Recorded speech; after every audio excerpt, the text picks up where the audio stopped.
Sa e pazakontë është që SBA tashmë të kalojë informacione ushtarake në mënyrë informale nga Danimarka? Po shikoni, Shtetet e Bashkuara të Amerikës e kanë deklaruar haptas dëshiren dhe vullnetin e tyre për të marrë pjesën e Groenlandës, duke qenë që ky vullnet është i deklaruar hapur. Unë nuk besoj që ka ndonjë habi apo ndonjë çudi të madhe, sepse informacionet ushtarake qarkullojnë ndërmjet kanaleve të cilat në fundit janë kanale të Shtetit Amerikan.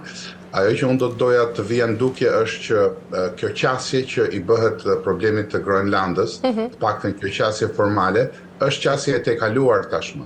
Për shkak se në marrëdhënien ndërkombëtare funksionon gjithmonë raporti i forcës dhe i vullnetit.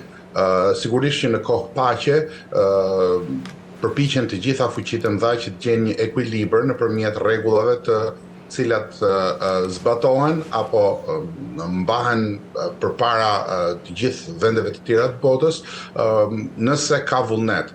Por në momentin që nuk është më kohë paqe, në momentin që vullnetet e fuqive të mëdha janë të ndryshme, atëherë sigurisht që mbizotrojnë raportet e forcës dhe kjo është ajo që po ndodh me Groenlandën. Europa e ka të pamundur, qoftë Danimarka vetë, qoftë Europa e Bashkuar, që të kundër përgjigjet në ndonjë farë lloj mënyre, sepse nuk e ka as pak fuqinë ushtarake, as fuqinë ekonomike. Dhe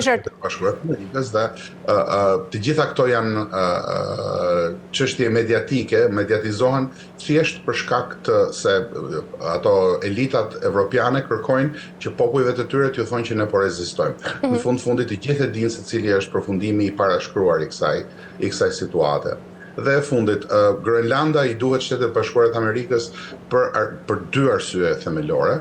Arsyeja e parë është arsye gjeostrategjike, janë kanalet e Gjukut që quhen, ku ecën sidomos tani që bëhet për herë më e lundrueshme me ngrohjen e klimës, funksionon që të gjitha marinat militare të botës duhet kalojnë andej për të qarkulluar, dhe së dyti sepse Shtetet e Bashkuara të Amerikës kërkojnë që të ndajnë nga pikpamja tregtare Evropën nga Kina dhe nga Rusia, gjë që Evropa nuk kërkon ta bëjë sepse do t'i kushtonte shtrenjtë ekonomisë saj. Në fakt, sa vendimtare është Groenlanda në këtë pikë, zoti Roy, për balancat e fuqisë mes SBA-s, Rusisë dhe Kinës? Nuk është vendimtare në kuptimin e një përplasje imediate, por është vendimtare për sa i përket kontrollit të kanaleve, siç e thash më parë, dhe ky kontroll jep kundërpesh. Në marrëdhënien ndërkombëtare, siç e dinë specialistët, shpesh herë nuk ka nevojë që të kalojmë në luftë të drejtë për drejtë, ka kundërpesha, ka kontrolle të ndryshme të pjesëve të ndryshme të sistemit dhe të mekanizmit, dhe është një vend kyç pra. Groenlanda është një pikë kyçe për kontrollin e disa mekanizmave lundrues, qoftë ushtarak dhe qoftë dhe ekonomik. Si e tillë përbën një kundërpesh dhe ekonomike edhe ushtarake, të cilën Shtetet e Bashkuara të Amerikës kanë vendosur që ta përdorin këtë herë, dhe unë nuk mendoj që do ndalin. Ndërkaq zotëroj deklaratat e përsëritura të presidentit të SBA-s Donald Trump për marrjen e kontrollit të Groenlandës e bëjnë këtë rast edhe më të ndjeshëm politikisht. Mendoni se këto janë përpjekje ushtarake, të gjitha këto përpjekje ushtarake janë pjesë e një strategjie më të gjerë politike të Trump? Unë nuk mendoj që presidenti Trump po sillet thjesht politikisht. Sigurisht që çdo politikan sillet edhe politikisht, nuk mund të tejkalohet tot ky problem, sepse në politikën ndërkombëtare kjo është e njohur. Por, unë nuk mendoj që kjo është një sjellje thjesht politike, unë mendoj që kjo është një sjellje gjeostrategjike, shtetërore. Jemi, siç e thash më parë, në kushtet e një lufte të pashpallur, jemi në kushtet e një përplasjeje e cila sa vjen dhe po intensifikohet. Në Evropë ka luftë, në fakt. Azia i është shmangur për momentin, por të gjitha shenjat e një përplasje të fortë janë aty. Kështu që Shtetet e Bashkuara të Amerikës thjesht po përgatiten, edhe me buxhetin e tyre ushtarak të këtij viti të tjerë, po përgatiten dhe po e mbajnë veten të përgatitur, do thoja, që ti kundërpërgjigjen situatave të ndryshme të cilat ato i parashikojnë.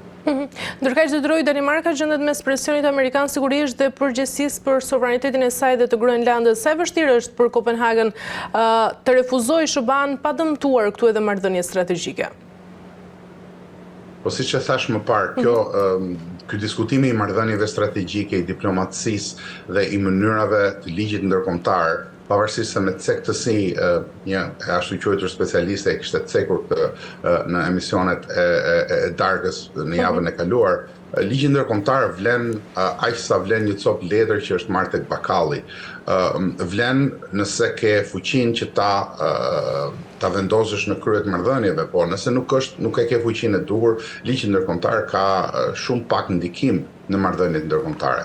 Për të përgjigjur drejt për drejt pyetjes tuaj, Danimarka nuk ka asnjë kurfar shansi dhe e di këtë, reagimi i politikanëve dhe i drejtuesve të shtetit danez është i tillë që të krijojë dy dinamika. Dinamika e parë është që ta vështirësoj dhe të sjellë sa më shumë vende evropiane në këtë përballje që ata kanë me Shtetet e Bashkuara të Amerikës. Kjo nuk ju ka funksionuar sepse presidenti Trump sapo deklaroi se do t'i vendos tarifa 200% verave franceze. Pra sjellja e vendeve tjera evropiane nuk i ka bërë punë Danimarkës. Dhe së dyti, arsyeja e dytë pse elita daneze e bën këtë punë është që të i tregoj popullit vetë që po rezistojmë. Shpesh herë në marrëdhëniet midis shteteve, edhe kur dihet se cili do të jetë përfundimi, duhet që politikanët i tregojnë banorëve dhe votuesve të tyre që ne po rezistojmë, bëm të pamundurën, po këto ishin kushtet dhe në fund zgjidhja që do t'ju paraqitet popullit do të jetë një zgjidhje që të jetë deri diku e pranueshme. Pra do të shpëtojë fytyrën